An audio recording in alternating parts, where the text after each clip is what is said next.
right, welcome to another UMLO Extras. In this session, we're going to be diving down into using scenarios. We've come a long ways here. We're going to use scenarios to do test planning, test cases, and quality assurance runs on our models that we've done so far. All right, so let's catch up here. We've opened the start element. We've already started on the start element. We're going to go to scenarios. We're going to launch the structured editor, and we're going to move it right to the right of our drawing area, our model, our workspace. And we're able to look at the scenarios that we have built so far through these steps, as well as the exception handling here. If we select the element we want to focus on, and we hold down the Alt key and G, it will take us to that element in our browser. And then from here, we're able to look at the scenario steps that we built. We're able to launch our activity diagram that we auto-generated. We move this over a little bit, and other models that we've created. So you can see that we have a sequence diagram. Just going to launch the basic path, and we have a state machine diagram that we have developed in the last couple of sessions. All right, so in this session, what we're going to do is, let's go ahead and select this again. Let's expand our scenario. We are going to launch an internal test case model, and later in this session, we'll get to what an external test case looks like, and then various horizontal and vertical test suites. So we've already generated an internal test case for this model. So if I go up to the top within the namespace of the choreography diagram, you can see that it auto-generated something that is called start_test case. Let's go ahead and launch this model. And I'm going to open up the scenario. Matter of fact, let me just go ahead and close it. In this particular case, it generated this model. Now, of course, when it was originally generated, it looked something like this. But what we had, or what the tester had done, was they had gone over to the inspector for this element. They went over to inspector, and they saw that in the relationship inspection, there were 3 realization links to requirements. So they brought in customer order, they brought in must be registered, and they can bring in any requirement that they want to look at. And they, of course, can remove those requirements as they're doing analysis anytime they want. So they're able to bring these in and support their test planning, understanding of the basic paths, understanding of what the various test cases are that they'd work on just for this element. All right, it's important to note that this element here has the same global unique identifier as this element right here. So modelers, these stakeholders, what I meant to say, they can collaborate anywhere within this model on any subject. We're just focused on start at this particular point. So in this, one of the most powerful aspects of requirements engineering is the ability to continue asking questions. So in this particular case, you can see that the requirements, these requirements have been moved externally to the requirements management namespace. These, not really requirements yet. It's the stakeholder, in this case, the tester, asking questions. So, how do we deal with, fraudulent order? How do we deal with timeouts? What happens if the message bus is down, and so on. So you ask questions, you make assumptions, you're able to do that internally on any of the elements. And then this can eventually turn into a real requirement. And then once it is agreed upon, it can be externalized within the requirements management suite. So this is a very important practice within your requirements engineering during any delivery exercise. Now, the first thing that a tester or any stakeholder that has the role of quality of service is going to do is they're going to go into this test case. This is called start_test case. Then they're going to go to construct. Then they're going to go to test management. And then they can go to test and they can choose what type of testing they're doing. Let's go ahead and bring up all.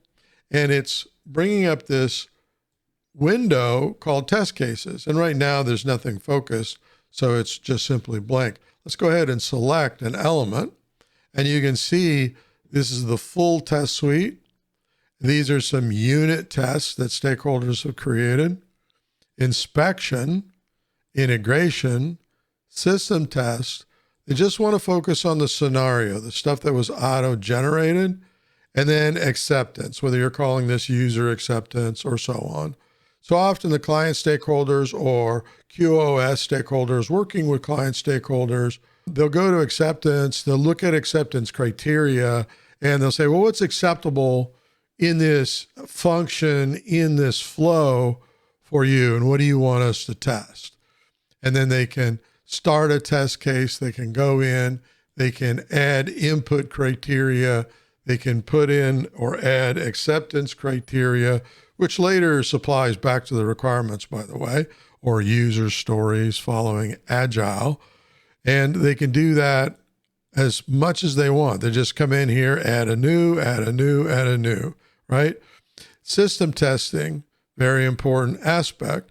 But most of all, the developers can come in and say, all right, I think I understand the functions, and maybe I already have some existing code, or maybe I'm developing new code. And what I want to do is I want to bring in the input criteria for unit testing, the acceptance criteria for unit testing. And then whoever is doing the testing, when they run it, they would put the results of the test. So we're able to move through various test cases, and over in notes, you can see that the stakeholders, they can add description, relevant to the task, the input criteria, acceptance criteria, and then you can see results over in notes. So they can do that as they're working on any one of the elements during their exercises.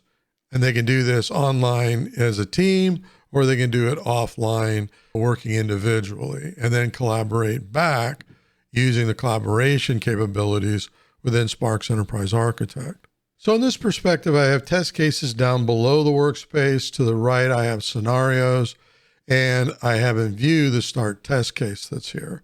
So let's look at test cases down here. You can see you can look at the full set of test cases that have been developed so far, what type of test case they are.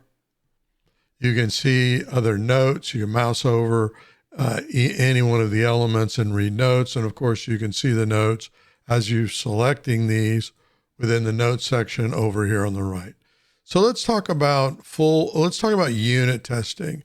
Unit testing is very important because it verifies the functionality of individual units or components of the software in isolation. So any developer that's developing code immediately does unit testing during that development process. The next one is inspection.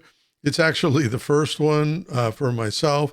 And inspection deals with basically trying to look for or understand defects, right? So what inspection does is the purpose of inspection is the review process of software development, detect defects, errors, how you're going to handle errors, inconsistency in software artifacts, and so on. So inspection, I usually include when I'm doing causal analysis, and I'll talk about this more in future videos. So in inspection, we have how we're going to do defect detection. We describe it, we have inputs and what's acceptable. These are normally reusable patterns that are brought in test cases and test planning every time, and here's planning. So typical, what we're doing is we're looking for the roles within the development exercise, the actors, getting a team roster, if you will, of everyone that's participating. When you get into Agile and you're building out your teams, your sprints, and understanding those, it's identifying those. So inspection testing is mission critical to the testing process. Next is integration testing. Now, integration testing takes us to the next level in testing in that it checks how the integrated units work together as expected. So we'll get more into that. Again, this channel is not about software development, but we're going to talk about testing. This basically ensures that the different components or units of the software, they interact correctly and properly to achieve the proper desired results. The next one is system testing. Now, system testing it's basically you testing the systems more than the software. System testing can start at any particular point, but basically it's the level of software testing where the complete and integrated software system is evaluated to ensure that it meets specific or specified requirements. So it tests the behavior of the system as a whole rather than focusing on individual components or units. So the primary objective of system testing is to validate that the software systems function correctly and meet the intended purpose in a real-world environment. So this is very interesting because it basically starts to look at it from end to end, from both ends, the development perspective as well as the user acceptance perspective as well. And then there is acceptance testing, or we might refer to as user acceptance testing, or UAT. And this is conducted usually by the end users to validate that the software meets their requirements and expectations.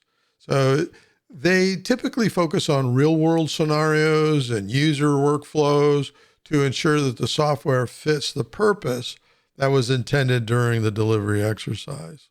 So when is the best time to start testing? And the answer to that is very quickly the beginning. The first session with client stakeholders should include a resource from your quality of service group, role, or team. All right, they could be designated tester. They could be someone from the business client side that's responsible for quality of service in the business, but it should start in the very beginning of the effort. And you don't have to wait until you have a choreography diagram or any diagram. You can literally, I've shown many times, you can start this at the requirement element level. But in this case, what we're going to do is we're back to our choreography diagram. We're going to go to customer. We're going to double click this and we're going to launch scenario. We're going to launch structured editor. And then we're going to drag and drop this just to the right of our model. And then we can size this any way we want as we're going through our scenarios. But in this particular case, we already generated an activity diagram. We've set it up. We're using behavioral activity elements. We have generated a sequence diagram and we have generated a state diagram. It's not complete, but you don't have to wait till it's complete to start this. But we're going to go back here. Again, we're going to double click, launch scenario, structured editor, and then drag and drop this to where you want it. And I like it to the right of the drawing space. Then I'm going to size it up a little bit here. And we're going to go over to this element, which we've already done some steps on in our scenario. We're going to come up here and we're going to generate an internal test case. So just select it, it goes out, and it is done. So this is a test case, and I'm going to move scenarios over. I have it where test case window with a full suite, and you can see there's nothing in it right now, is set for this particular element within the context of our model. Let me go ahead and close these other diagrams, and let's just focus on our choreography diagram. So here we're focused on this element in this internal test case. All right, and the test case is generated using the steps. Here's your basic path. Here's your alternate or exception paths that are right here within the test case. And let's start looking at building out our test suite. The first thing to notice in here is you see this EXTRAS. This means there's some test cases in here, right? And it tells you, hey, it's not run yet. That's not a problem. The type. So this is on the basic path. This is on the exception. This is an alternate path, etc. Right? There's no acceptance. There's no integration, no inspection, no unit testing at this point. The full suite is just everything, right? So in the beginning, we may be focused just on scenario or what's been populated in here. It really doesn't matter. It's up to the test planner, the tester, or the stakeholder that's looking at testing. If you want to find the diagram or the test case model that you just generated, simply right-click in here and hit Find in Browser, and it goes right to it, all right? And the other way, of course, is you can select the element, hit Alt-G, takes you right to the element, and then you can go down through it, and you can look at the various models you've created, all right? And then the next method is using Inspector. So if we go to Inspector and we select the element, we can see that there's been some scenarios that are generated, and there's been some test cases that have been generated so far. All right, I'm going to go ahead and close the structured editor. I don't need it. I'm going to select the element and focus. And what I'm going to do is roll up to relationships. And I can see that there's some relevance to this particular element. One of them is requirements. You see this realization. So what I typically do, or what the stakeholder would do, just drag and drop that in here, and you're able to look at the requirement itself. We'll go ahead and double click it, and we can look at any other or start asking questions to start developing more requirements. There is nothing in here internally or for this particular requirement. But if I do this here and I open up this element this way and I look at requirements, I can see that there is only one requirement that has been developed. It is externalized. So it's in the requirements management namespace. And I can start creating new questions or new requirements at this element level as I'm working. I can also launch scenarios. If I had scenario or structured editor closed, I can double click this, brings up the element itself, selects the structured editor, move it to a productive workspace or monitor that you're working on. And again, I have multiple monitors. And then from here, you're able to go to context and look at particular elements that you want to view in context and start to understand the context of this particular element and what you're working on. In this case, we might right click and we might add something else in context. For example, we might go to our functional area, application architecture.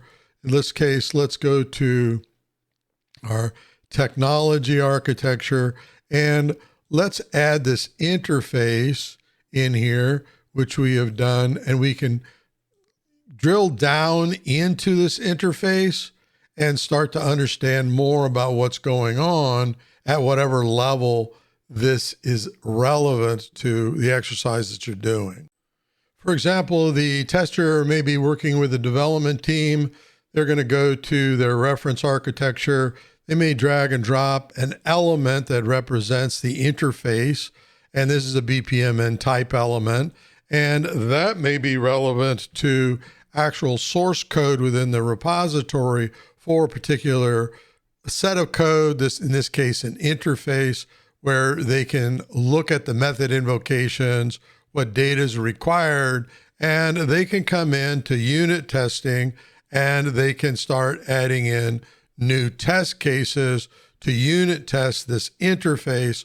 They can do integration testing, system testing, and other things that are relevant to particular artifacts or model elements that support the delivery of a particular workflow.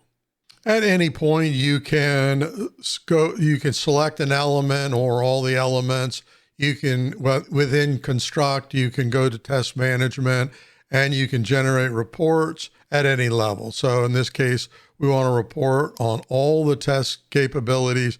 Go to the target file that you want to run to, simply hit generated, and it's done that fast. You can then view your report at various levels, system testing, acceptance, scenario, and get a very quick report view of what you're currently working on at any time.